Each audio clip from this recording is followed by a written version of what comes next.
All right, I got Dustin here today. I have to give Dustin a shout out instead of Nathaniel, but I'm here with Caleb Guilliams, who is the founder of Better Wealth and the author of The And Asset. What's up, man? How are you? Man, it is such a pleasure to be here with you. Thank you for making this happen. Well, it's my pleasure, man. Thanks for taking the flyer. I want to give some backstory of how we got here because I think it's important to kind of understand. I reached out to you.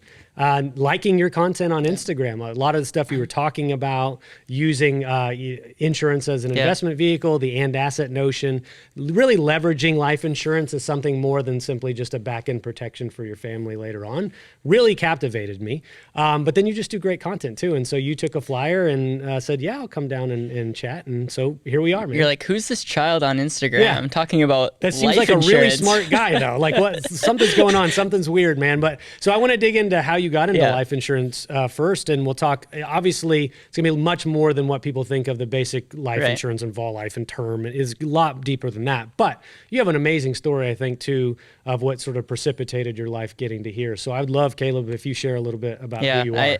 I think to really set the stage, we have to go back to Caleb, who's 12 years old. Okay. Oldest of 6 kids. My dad's a PhD molecular biologist.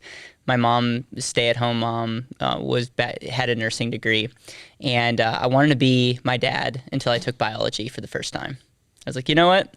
Not going to be in my future. And so I was just to set the stage on who I was. Very short for my age. My younger sister was taller than me. Very insecure. Also struggled with reading. So I'm like. Also very self-aware. So self-aware kid, 12 years old, sister's taller, making sure everyone knows that, she's my younger sister that looks older than me. And I remember one day, I'm with my peer group at a Christian camp. And I remember getting on stage and I had stage fright. I hated talking. I know that's shocking to you right now, but just was very insecure. And I had to remember 2 lines. And I totally blanked. He did, yeah. And what made matters worse is I actually wrote the 2 lines down on a note card. And I remember pulling out that note card and sounding out every single word. I can't tell you what the play was all about. I can tell you like how horrible and miserable I felt walking off that stage. And my mom the next day, I came to her in tears because I thought my world was ending, And she's like, Caleb, the things that you can't control, don't worry about. Your identity is not in your height. Your identity is not in your looks. You can't do anything about that. So don't worry about it. Things that you can control, and she leaned in on the things that I struggled with, like my reading. The things that you can control, you need to work harder. You need to go all in on. And that was very much the framework of now it's very easy to blame, politics and people, and we get so caught up on the things that we can't, quote unquote, can't control, but there's so much that we can control. Absolutely. So much that we can do, and we live in some of the greatest time to wherever you are, whoever's listening to this, whoever's watching this, you were living in the greatest time with the greatest resources to get to the next level, and that was really the foundation that I was like, you know what, I'm gonna start taking control of my life. All right, so Caleb, I want to flash forward a little bit in your timeline, man. Obviously, that was a pivotal moment at 12, but a lot has happened in the last 15 years as well. So give me a little bit more of your, growing up as a So I had this insecurity of if you would have told me my greatest accomplishment would have get accepted into college, because I was homeschooled, so I didn't really know where I stood, all of that. But I got a job at a chicken farm. Okay. I gutted chickens. And I made $1 for every chicken that I processed. Whew. 15 years old. I know it's very prestigious. Yeah. So I'm processing chickens, and I read 2 books that were huge for me: Good to Great and The Richest Man in Babylon. 2 great books. Good to Great, Jim Collins, How Great Companies. Were these recommended to you, or how did you come across? My dad was reading Good to Great, and he's like, Caleb, I think you would enjoy it. It was actually my first nonfiction book I've ever read. I forced myself to read. And then Richest Man in Babylon, I saw someone present on it, and I was like, man, I was always fascinated about wealth. Okay. And so those 2 things, I remember 15, 16 years old, just writing down in my journal, I want to be a Fortune 500 CEO of a company that helps people with money. Well, so I'm curious, if I could unpack that a little bit. Yeah. What inspires you at that age to go, I want to be this, right? That's grandiose. Even though I had these insecurities, I always was very mature, competitive, and I wanted to be successful. I didn't necessarily know what that meant, but I wanted to be successful because I think I was afraid of failing. Okay. And so I wanted to do something, and I'm fascinated with money. Like even before that, I baked bread and sold it. And like I was always fascinated with how money works. And I always liked accumulating. And like my parents were not entrepreneurs, but I was just very, very fascinated by that. Okay. And working at the chicken farm, I started making money and I started just seeing how everything works. And then I saw my team members blowing all their money. And I'm like, why is everyone broke? Like, this is so exciting to me, and why is everyone broke? So I'll fast forward another. So from there, I was like, okay, I want to learn about this whole money game. And so what a perfect job to get than work at a bank. And so I remember meeting with a guy who was actually on the board of Community First Bank in Stevens Point, Wisconsin. And we sit down with him. I'm super nervous to meet with him. This tells you the power of connecting and relationships. And I sit down with him, and within like 5-10 minutes, he's like, young man, you need a better job. And so he's picked up his phone. And made one call, got me a job as a teller at Community First Bank at 17 years old. Okay. And I'm an avid fan of reading and learning. I'm listening to podcasts. And so I know at 17 years old, I know that I could care less about the money. So I was making $8 an hour. $8 an hour, but I had an opportunity to learn how to interact with people, learn how to face my fear of answering the telephone, trying to spell your name. And I also learned everything about marketing, about loans, about investing. And so from there, it was an amazing platform to really grow. Well, so is it, for you, is it about, I don't believe, just from what I know from you, it's not about the accumulation of wealth. I think it's about the utility of money that attracts you. So what is it about how money can be used that was appealing to you as a 17-year-old? Well, it really early on, again, I had this insecurity of not amounting to much, of failing. So I think early on the motivator was I didn't want to fail. I wanted to be successful, not to serve people or love on people better, just out of like not wanting to let my parents down. And that changed because I read 7 Habits of Highly Effective People. I was an avid fan of TED Talks. And I think early on, again, 17, 18, 19 years old, like I'm starting to learn about myself, about life. I'm realizing that, wow, I lived 1/4 of my life potentially, and I'm 20 years old. Like that was like very like interesting. And then I started looking at people that were quote unquote successful in our hometown, and I was just like, do I want their life? And is that something that I actually want? And I just started seeing the brokenness of people financially. And one of the best things that happened to me is I was very interested in how the investment game worked. And so I got to work as our investment assistant when I was 18 years old. So essentially I was like the assistant for our investment advisor, and that was amazing. And then fast forward, when I was 19 years old, the person that was running our bank's investment department left, and I became one of the youngest person I know to date to take over a full bank's at 19? At 19 years That's old, crazy. full investment department. And like from there, that was like the key that literally opened up so many opportunities. And then one of the best things that I did is I didn't have a direct mentor, and I just asked people to mentor me that were way smarter.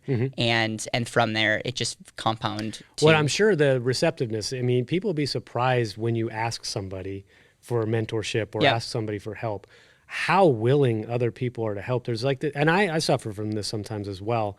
You're afraid by asking that they're going to think less of you, or somehow they're too busy for you.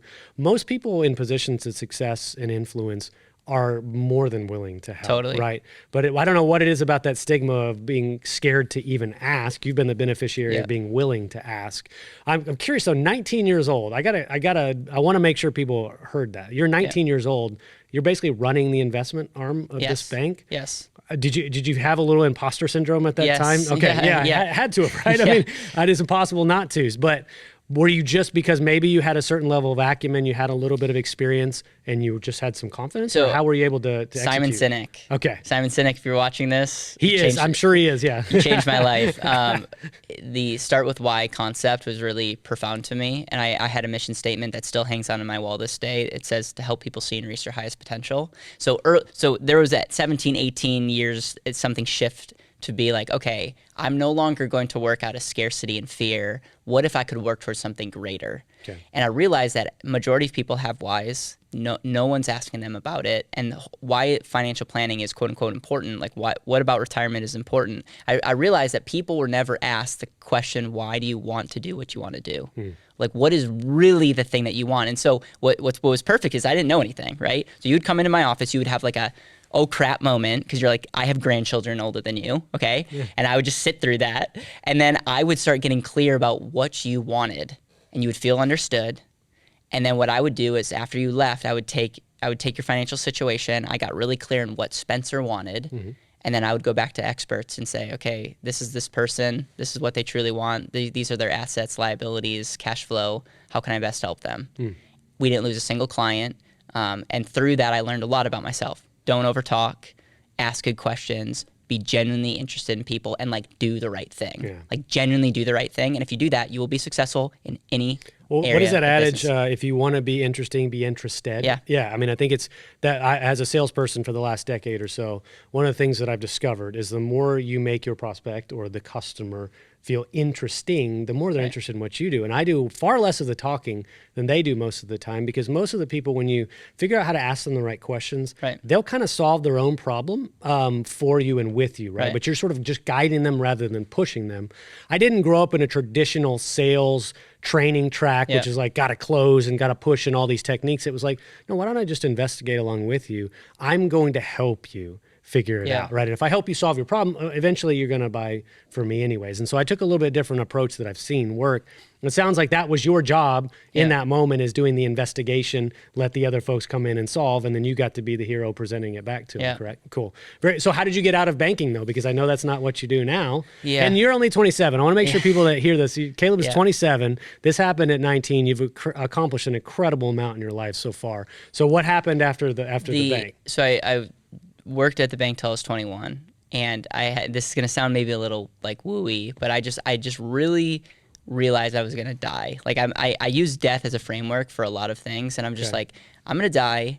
I think I watched a video of like people regretting not taking risk, and I knew deep down in my heart that some of the things I was learning about life insurance and taxes and efficiency and helping people with money, I knew that I wanted better ways to communicate, like speak, but then also be able to help them online. And at the bank, for better or worse, you have a lot of regulations. I wasn't able to like start a podcast and to do other things that I wanted to do. And so I had this fear of, again, like, okay, I have a really prestigious gig. I graduated college a year early, which is another crazy thing to just... I just had the assumption that because of your success, I actually went to college. School, worked full time, but lived at home. And I had this moment of like, okay, the only reason I wouldn't leave to start this company is the fear of what other people think of me. And I remember looking at myself in the mirror and saying, okay, am I going to let fear, what other people think of me, or my perception of fear, because the majority of people are not thinking about me, they're thinking about themselves. Am I going to let that ultimately determine what I do with the rest of my life? And I just had to be like, okay, if I fail, like do pros and cons. Worst case scenario, I absolutely fail. I have a family that loves me. I will never be on the street. That's like really beautiful. And so you look at the upside's like pretty amazing. It's infinite almost. It's seemingly. Yeah. The downside is I swallow my pride and live at home, and I was already living at home. Okay, so I was like, all right. So at the end of the day, leave the bank on really good terms. I think that's another thing that we could talk about at a later time of like how to leave well, how to keep it. Like I'm a real big relationship guy, but left the bank. 2 people really believed in me. We started BetterWealthSolutions.com because we couldn't buy BetterWealth.com because we didn't have any money. And I say no money. We had $21,000. I lived at home. Our first office lease was $250 a month, and we had this belief that people, if they understood efficiency, if they understood the power of what we were talking about with life insurance, there'd be a line outside the door. I had executives at insurance companies laugh at me. They say, Caleb, number 1, you look like you're 15 years old. Number 2, no one's going to trust you on the internet. And number 3, life insurance, no one will ever come to you for life insurance. It always has to be sold. And I just said, you're wrong. You're wrong. Yeah. I know, like, if people understood what I know to be true about certain things like life insurance, they would come to me. Well, what's funny is I think maybe you needed that though. Like sometimes that people saying, well, it can't be done or you can't do it. Sometimes that is the right level of inspiration and motivation to go prove somebody wrong. And I love that you set forth to go do it.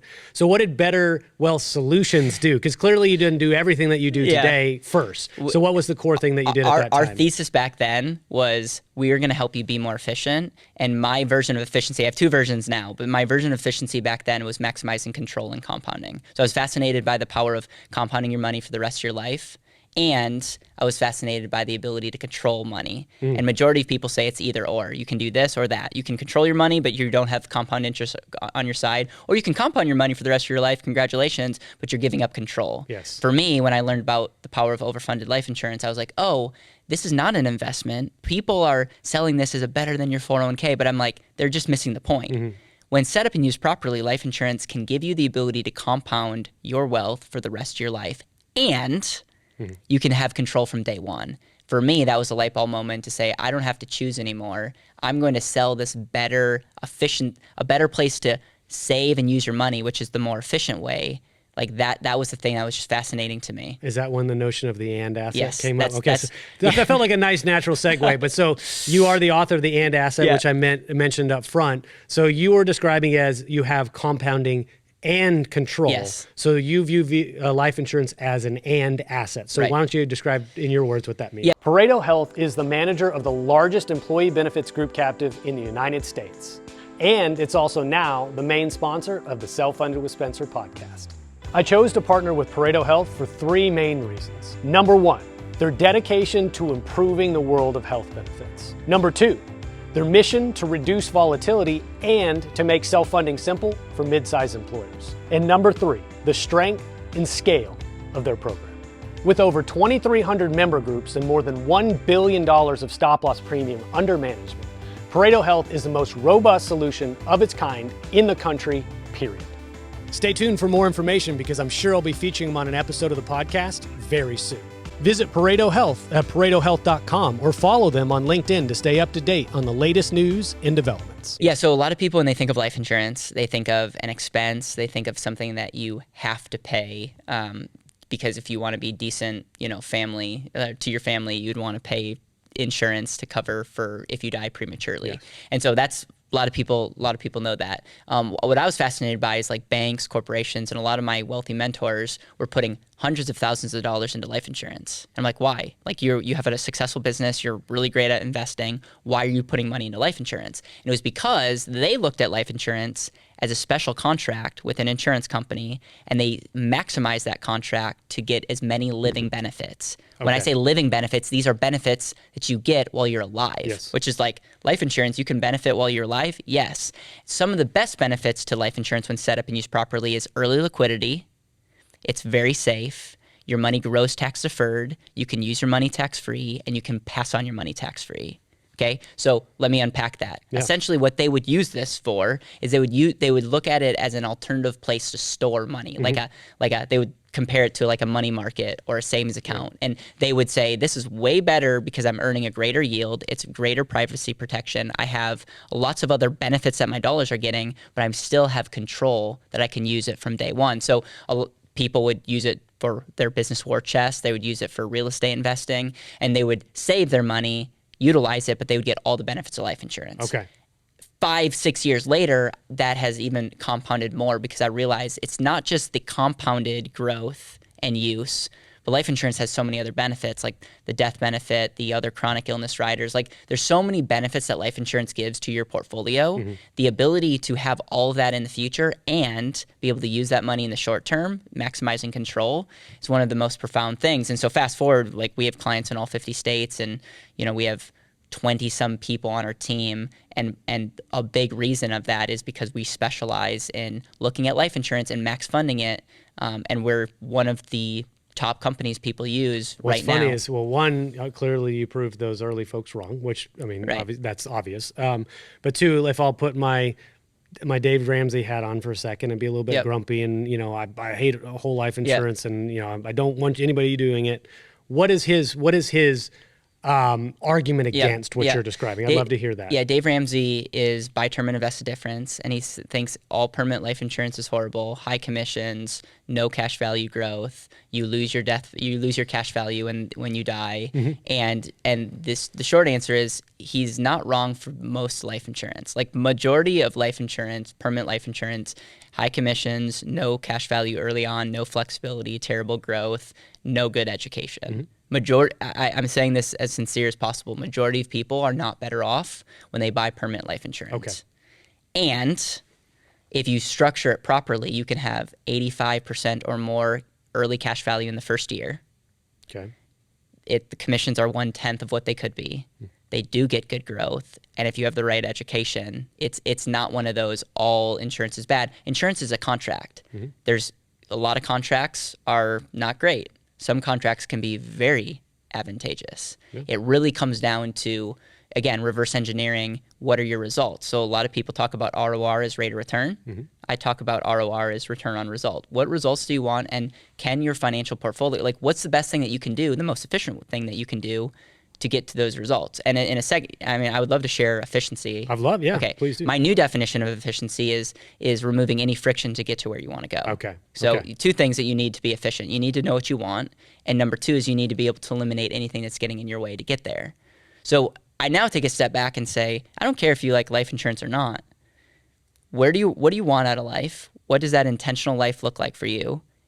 And what is the best way to get there? And for a lot of people, they realize, oh, life insurance is an amazing tool to help me get to live my intentional life. But some people are like, no, it's not. And that's, at the end of the day, that's the trump card for them. It doesn't matter what my opinions are or how amazing any one product is. It's what are you utilizing to help live your best life? Well, and one of the things that you described earlier, which I felt personally in certain meetings with financial advisors, is the incentives that get set up in some of those programs are so heavily incentivized on comp for the agent that they're making an extraordinary amount of money by pushing me this direction. And I even felt it in one particular meeting, like all they wanted to talk about was whole life and very large whole life policy. And it was really stretching my budget, financially. And I'm going, guys, this doesn't feel right, but that's all you want to talk to me about. So I sort of understood, being on the inside of the insurance world and health insurance, that they're pushing me because they're incentivized to do so. So do you think, have we done a better job over the course of time to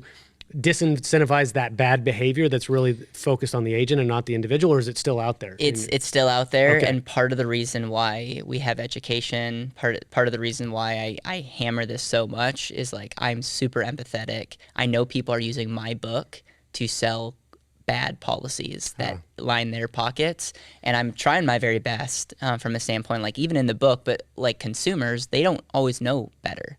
So that's the tough thing in anything. It's like, so you could say, well, then Caleb, why are you a fan of life insurance? Because I truly believe it's one of the greatest paper assets that you can have as at the foundation of your life. I have hundreds of thousands of dollars in life insurance, which sounds crazy, but it's like one of my most treasured assets that's like gives my dollars more than one. It's truly incredible. And 95% of people selling life insurance should not. Well, so when you say that, you mentioned a term earlier that I do want to hear your description of it. When you say overfunded, what does that exactly mean, to overfund a life insurance policy? That's a great question. When I say overfund, some people call it max funded. Max fund, okay. What I'm saying is we're overpaying, and we're trying to get as much cash in the contract and as little insurance as possible. Okay. And the reason we do that is the insurance is ultimately the cost, is the drag on our cash. Okay. When you overfund, you're getting a lot of cash that you can utilize. You're minimizing the death. You're minimizing the death benefit. You're minimizing the commissions, and you're ultimately getting a lot of cash. So I would be super curious to see, like, when you were pitched your thing, I bet you looked at it and you're like, hey, this is going to take years upon years to get all the money. I had the sense that my money was now then kind of trapped inside of it. That's the feeling I had. But I do want to ask, there's restrictions on funding it too much, right? Are there tax implications or penalties if you? Yeah, there's something called the modified endowment contract. So when you mech a life insurance contract and you overfund it too much, then it now becomes a non-tax-free contract. You have to pay taxes on a basis, like anything above what you fund.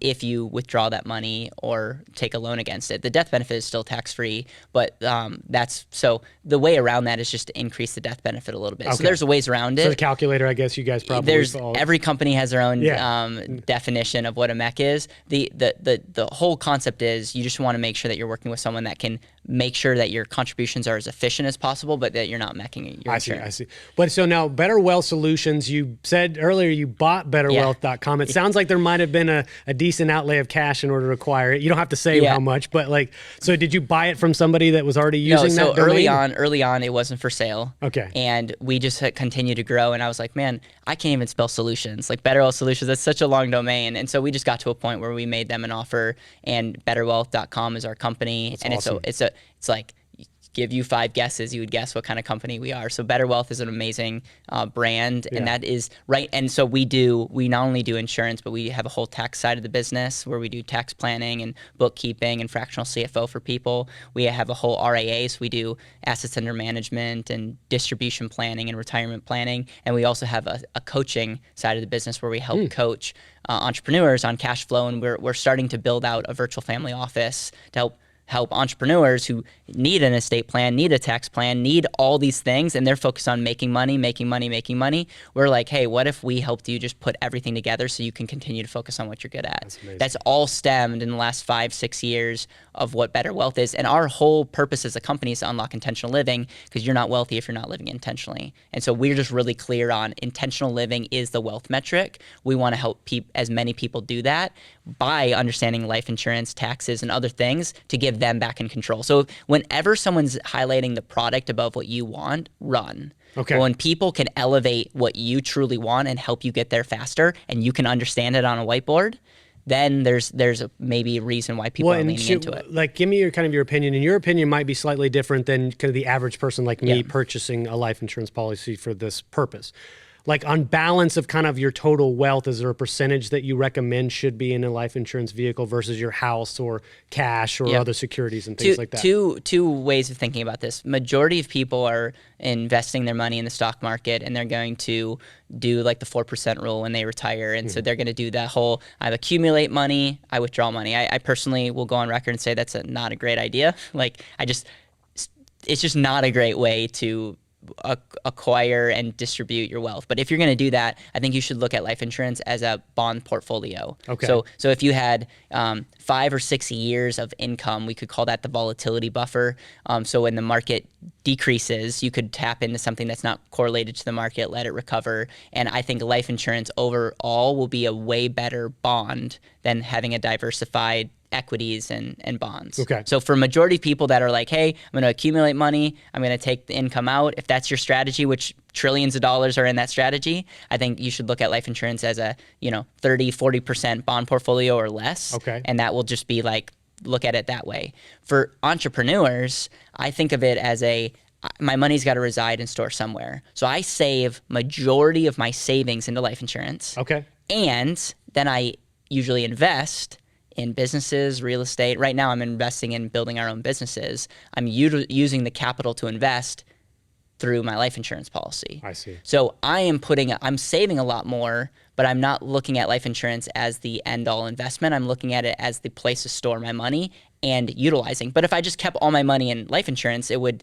obviously the opportunity cost of it not growing and other things like equities, there's a trade-off. But because I'm investing in things that I want, like I don't have a ton of money in the market because my results come from businesses and other things. So I'm using my policy to finance that, and I'm getting the benefits of my money continuing to compound in my policy and having the ability to do other things. And so for entrepreneurs and investors, they can you can say double dip.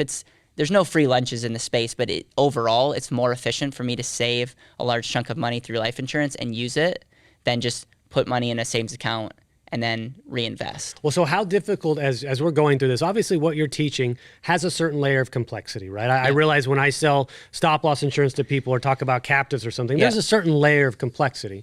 But you might be working with relatively smart and successful people. You said a lot about entrepreneurs, but may have almost zero exposure of understanding this as a vehicle. So how many times are you meeting with, how hard is it to ultimately get them where their head is now wrapped around, they understand its utility? We have a lot of education. We have books, handbooks, videos. And so majority of people that come to us have a good sense of like, hey, I want this strategy. Because I never want to pitch something. If someone doesn't want this or is not looking for this, it's like, I can make you aware, but I'm not going to like pitch you that this is a strategy. So I'm like, hey, if this is something that you want, it's just looking at your financial situation and showing you the different illustrations. And a lot of times it's a 1 or 2 meetings, just getting to understand your situation, your numbers.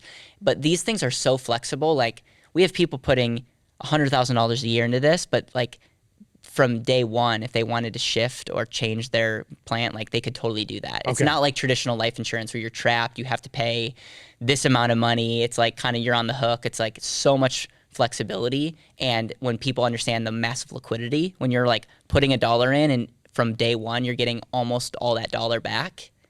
There's almost very little downside when you understand the power of life insurance. Well, so one of the things that I think maybe we'll shift into that I think is relevant in how we got connected, but utilizing content, utilizing speaking on stage. You're a master at building out, reels and YouTube shorts and kind of giving people little nuggets of what we've been talking about long form, but in a digestible way. There's a term you're using, something leverage. Value leverage. Value leverage. I want you to explain that if you don't mind, because to me, that's how you've been able to expand so quick. Finding the right PBM partner comes down to one important question. Does it protect you from rising drug costs? When you partner with EHIM, powered by ProCare RX, the answer is yes. The EHIM Cares program is their high-cost drug solution that allows employers to manage specialty medication costs before they arise. As high-cost drugs continue to enter the market, it is essential to have a strategy to counter this growing trend with unparalleled expertise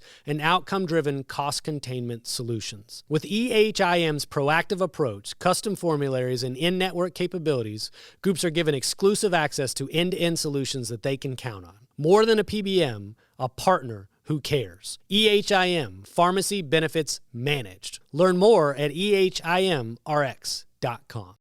So when I started Better Wealth, I couldn't articulate value leveraging, but I knew that if we could provide something valuable, if we could help people, and then we could amplify that, we would be successful. Okay. So this has then turned into value leveraging, which is my 1-2 punch into any investment that I make or any business that I get into, or pretty much it's my framework to just decisions in general. Is it really coming down to, if you want to be successful, if you want to have influence, if you want to reach your goals, be valuable, and then amplify that value so that more than one person that can touch it. So let me break down value. Mm-hmm. Value is either in a product or a service. We can only create one of two things. We're right now creating pretty much a service, right? Mm-hmm. We're talking, people are listening. You can either create a product or a service, and not all services or products are created equal. A janitor and a heart surgeon are going to get paid differently. Mm-hmm. Maybe they're working for the same hospital, they're going to get paid differently because the perception of the service that the heart surgeon is making is a greater value than the janitor. It doesn't make one better than the other. It's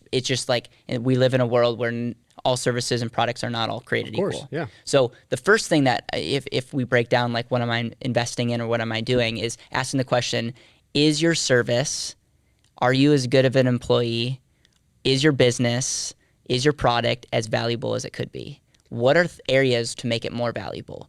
And some of the questions that you need to ask is, who's the ideal client that you're going for? Mm-hmm. What problems are they actually having? Like, what are the external, internal problems? What's keeping them up at night? What's making them fight with their spouse? And then how do you solve those problems? And how much credibility and confidence do you have? And how much credibility and confidence do they have in your ability to solve that problem? If you answer those questions and you can get like, this is solid, you're check, you have an amazing service, you have an amazing product. The next part is, and we both know people that are incredibly valuable, they're like the best kept secret.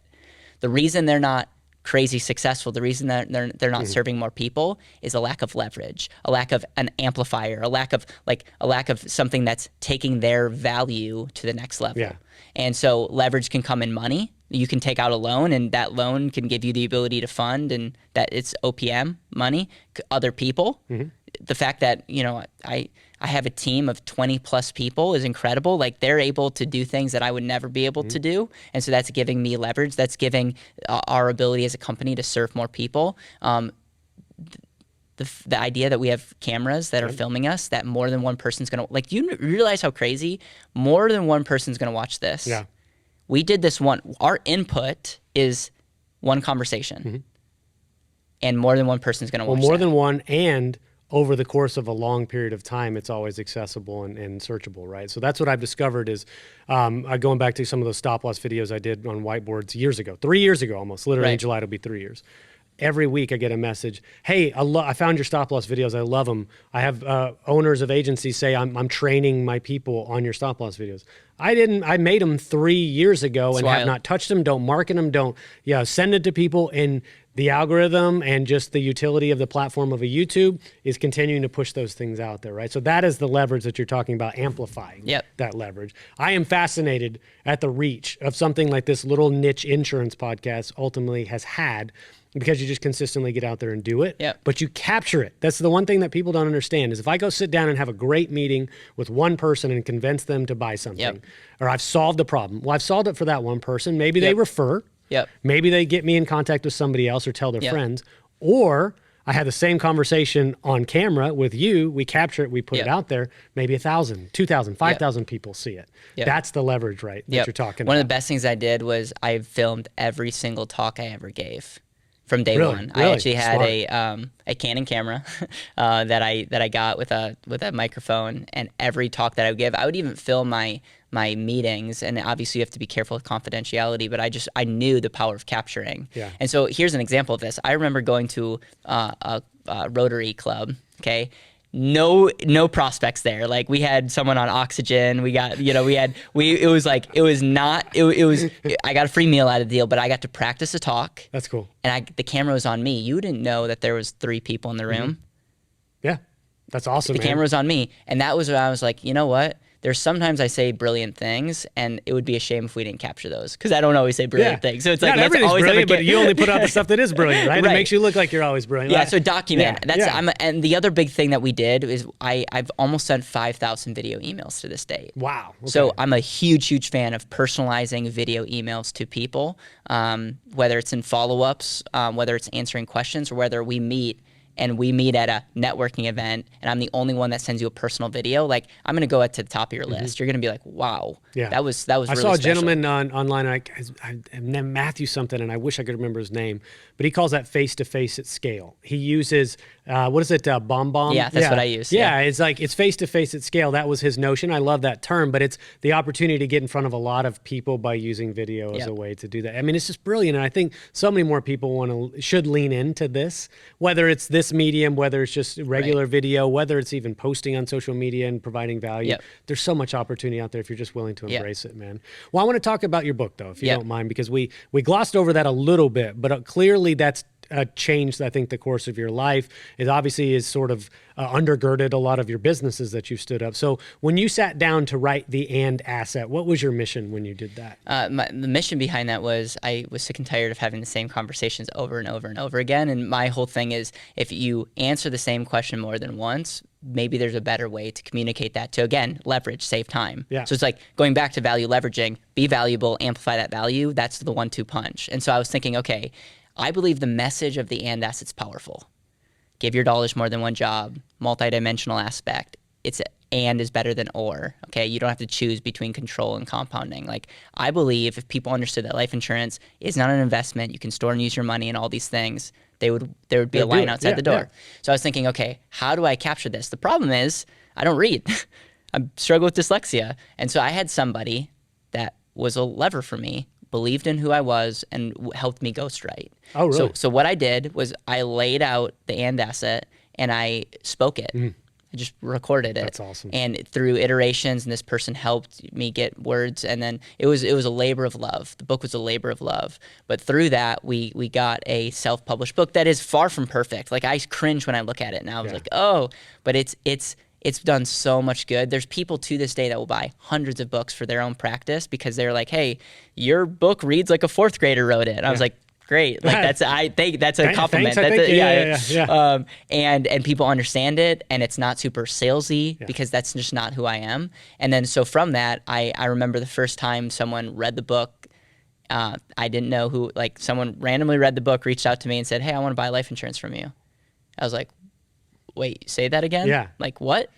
And then I realized, like, wow, that's really powerful that people to this day are listening to my podcast or potentially reading my book or watching YouTube, and I'm not putting any time into them. Like, that for me, like, that's when I was hooked on leverage. And the book for me was like one of the keys that opened up, like, oh, I want to be really leveraging my skill sets, because it's addictive when you're like, you do one thing and you know that you can impact more than one person. That's really cool. And I was asking you kind of off camera before, some of the purpose or motivations, because some people I think will write a book because, oh, that'll get me on stage, right? Or I write a book because now I'm credible. I can check that box.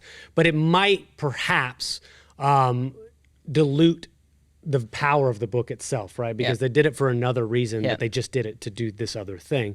So was that ever intention behind you, or it's like, I really needed this book out there because it captures my thoughts? I would be lying if I didn't think about my personal credibility, because again, I'm 21 when writing this. So I'm hey, if I wrote a book and started a podcast and other things, that would help elevate my status. So I'd be lying to you if I was just like, I just wrote it for the good of the world. I wrote it to be strategic in business, and so that people could read it and reach out to us, and to use that as a lever to win stages and other things. Sure. So there's some people that write books solely off of like, I just want to be an author. I wrote it because I actually thought from a business standpoint, it was one of the best decisions we could make.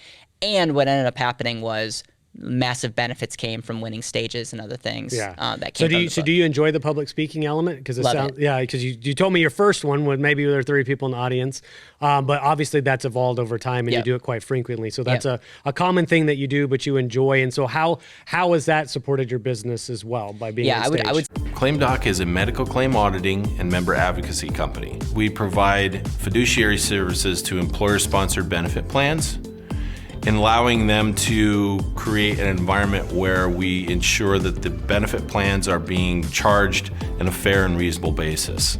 My business is basically people, and it become a real simple transition. We thought it was going to be far more complex. I've saved, we'll say, hundreds of thousands of dollars. I could not say enough about ClaimDoc. Say stages have actually moved the needle more than any other thing in our business, mainly because it's one of the most intimate areas. Like when you're speaking in front of 100 people, especially if they're potential ideal clients, not only are they captive, they're listening to you, but like I've just gained some of the best relationships and some of the best clients from being on stage, talking about the power of life insurance, talking about the power of wealth efficiency, talking about the power of tax savings, even talking about the power of value leveraging. And people are just like, wow, like this is great. And there just seems to be a greater, back end momentum that builds when you speak. Well, it on is stage. something, and you don't know this about me, but I did do stand-up comedy for about 5 years in Texas. There's something about the dynamic of being on stage. Like it's weird. You literally, physically you're elevated, but you almost elevate the stature of a person because they're on stage. There's an expectation that comes with it. You have to either entertain or educate or something to that effect. But when you have an audience sitting there looking up at you and you're kind of looking down on them, it's this weird dynamic where there's almost credibility inherent into being on the stage itself, right? So I can see how that would be a really good converter to capture potential customers from. The last thing, Caleb, if you don't mind, and we're not in any hurry to get out of here, but the one thing that I really think we haven't covered that has definitely exalted your business is using content as one of those levers. And I mean video content specifically. I see you on Instagram, like I said, and YouTube. That's how you got onto my radar, and I follow all your stuff.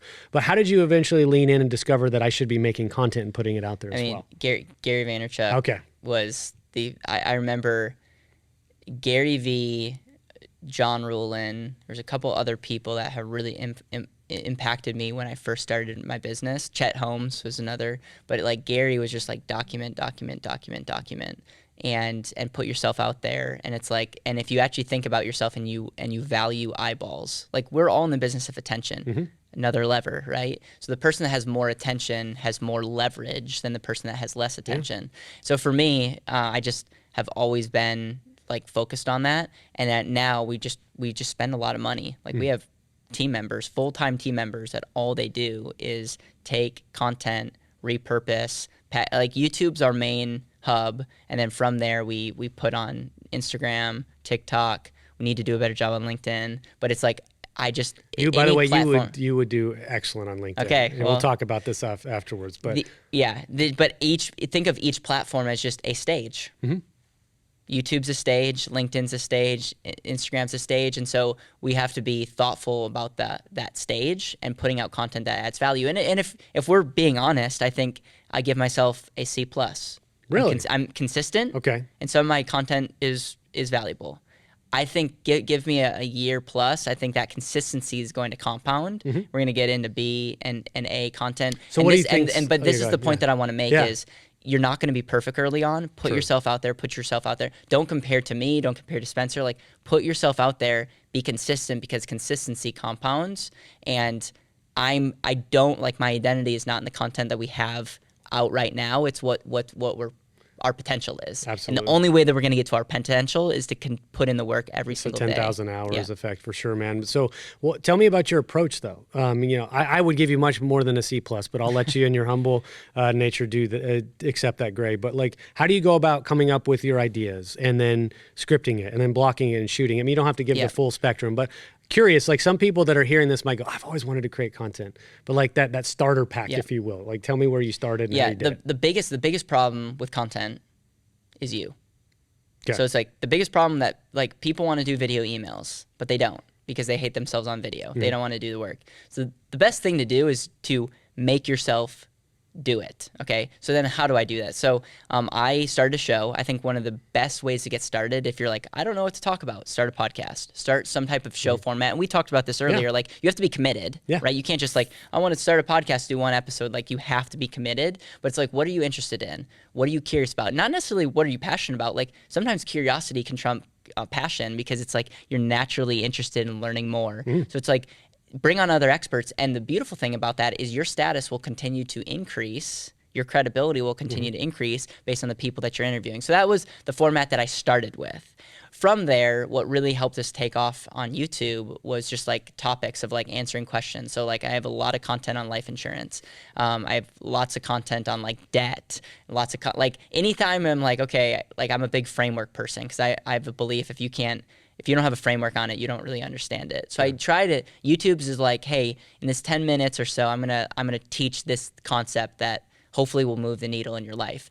And then what we've done is we've chopped up those type of videos and my podcast style interview videos, put them on Instagram and, like, short form. And now I've started to intentionally just make videos for short form. So it's like, hey, I'm going to explain this tax benefit in less than 60 seconds with the idea that it's going to go on Instagram or whatnot. And we're still figuring it out. Man, it's you and me both. I can sincerely say that, and I have conversations with people all the time about getting started. And, not everybody has a team. I'm fortunate to have folks that I have partnered with to produce this, because I couldn't do this to the level that I do now. But that doesn't mean that has to be where anybody starts. But I view it similar to you, in this is not only a financial investment, it's a monetary investment, but it's a time investment into a longer term strategy for growth. I look at this. Back in, I told you did stand up, did acting as well, where acting would be, you have to go and audition for somebody else. Right. You have to work really hard, rehearse, convince them in 30 seconds that you're right for that part. You have zero control over the outcome of you getting to perform. If you decide to do a podcast or make your own video, well, guess what? You're the writer, you're the director, you're the casting director, you're the producer, and you're the star of the show, if you will. And so I looked at it as like, well, this is a way to circumvent a lot of the gatekeepers that are out there. And now with all these platforms that exist, there is a pathway for anybody to create content today on your iPhone and upload it in 30 seconds. So there's no more impediments or excuses, in my opinion, other than what you said earlier, which is just you, right? Deciding not to do it or getting scared, being insecure. I think once you get over that stuff, you'll realize the power of this. I encourage anybody to at least try it, man. Yeah. Well, so I don't want to suck up all the end of this podcast, because this podcast is about you. But Kimmy, if we can, 2 more questions left that I usually include. I would love to add one other thing. Yes, please. Yeah. Can I add one more thing? You certainly may. Okay. Yes. I think, and I've been thinking a lot about this, the number one thing I want to encourage people that are watching, one of the number one things that they can do that's value leverage in their own life is to do a video for their funeral. And here's what I mean by that is, like, to get out your phone, to actually, like, you're dead and you're the main speaker at your funeral, and share with the people that are showing up for you, like, how much they mean to you, what you stood for, what you truly would be your last words. And here's the beauty of this. Here's the beauty of this. If you do that, you will be a more intentional person while you're alive. And whether they use the video or not, like, I would encourage you to show that video to your loved ones before. Do that annually, whatnot. The point is, if you do that, number one, it takes a really special person that can actually do that, because you're thinking about the end. Like, it's forcing you to think, like, I'm no longer here. what do you like? Who do you truly love? Like, what is the most sacred in your life, and what is your life all about, and like, what would be your last words? I think there's something really beautiful about that, and how epic would that be if that actually shared? Like, talk about a viral video. Oh my gosh, all time. And even if it wasn't shared, it would change the person you are today. So that my whole thing is, I'm hoping to build a movement around this, is like, be the main speaker at your funeral and really be intentional about that. And I'm hoping to get, again, more people to do that. And I would love to get a video if you're brave enough to do it and you want to share it prematurely. I really think that one activity is one of the most valuable, high leverage things that we can do in our own life. Well, I love that. And that's actually parallels kind of a conversation I had a couple weeks ago, an episode that's not out yet, but a gentleman named Scott Smith, who's a mentor of mine, a successful business owner. He talked about the notion of living legacy. Like, I think he's in his 50s now. He could have retired, but he loves what he does. And he talked about like being very intentional about his life and his legacy as he's living, instead of most people think about the notion of a legacy after their life is essentially done or their career is essentially done, and you have no more ability to sort of impact what that legacy may be. And so his reflection was going like, how do I do this now during this point of my life and be more intentional about the results? I think what you just said was brilliant. I do want to hear, though, if you don't mind, Caleb, you're 27. I want to emphasize that again. I'm 40 and a little jealous of where you are at your life, but kudos to you, man. But what I want to say is, I know you've got a lot of runway left of what you want to accomplish. So I want to hear in your own words, if you don't mind, what are you seeking to accomplish, by the time you're 30 or by the time you're 40? What's on the horizon for you? There's a lot more to give to Better Wealth. So Better Wealth, I would like it to be the one-stop shop for entrepreneurs. So pretty much, if you're an entrepreneur, I would love for you to go to betterwealth.com and have anything that could better your life from a financial standpoint. That, like, I think of us as the key to unlock that for you. That's what I'm trying to build and have my mind on as it relates to Better Wealth. And I'm also a lover of business. I love capitalism. I love the idea of like someone can open something up and provide value. It's, again, value leverage. Like, you can go provide value and you get paid for that value, and you get to serve people and employ people. Like, I love that. And so besides Better Wealth, I someday would love to, have a fund where I can invest in amazing businesses and grow them, cash flow them, and whatnot. So those are the two things. Business for me is a platform to serve other people. Going back to my mission to help people see and reach their highest potential. If there's a better way for me to help more people see and reach their highest potential, I'll do that. Right now, business is that best platform for me. Awesome, man. Well, I love it, and I can't wait to see what you're going to achieve in the next few years, man, and I'll be watching closely. You already kind of laid out a great call to action, so I don't want to ask you to do the same thing of closing thoughts, but what I would ask is, you mentioned betterwealth.com. How would people find you on social media? Where would you encourage them to do so? Yeah, so Caleb Guilliams on LinkedIn and Instagram, and you can always email me at caleb@betterwealth.com. And if you mention Spencer, we'll do whatever we can to serve. We have lots of cool resources, and the big thing is if you're like, I'll do whatever I can to serve your audience. Awesome. And so, and likewise, man, I'm so proud of you, and I wish you much success. And I'm hopeful that maybe we'll do this every once in a while just to catch up, man. But so Caleb Guilliams, thanks for coming down, man. And I wish you nothing but the best. Thank you, man. I really appreciate your intentional questions, who you are, what you've built. It's an honor to be on the show. My pleasure, man. Thank you.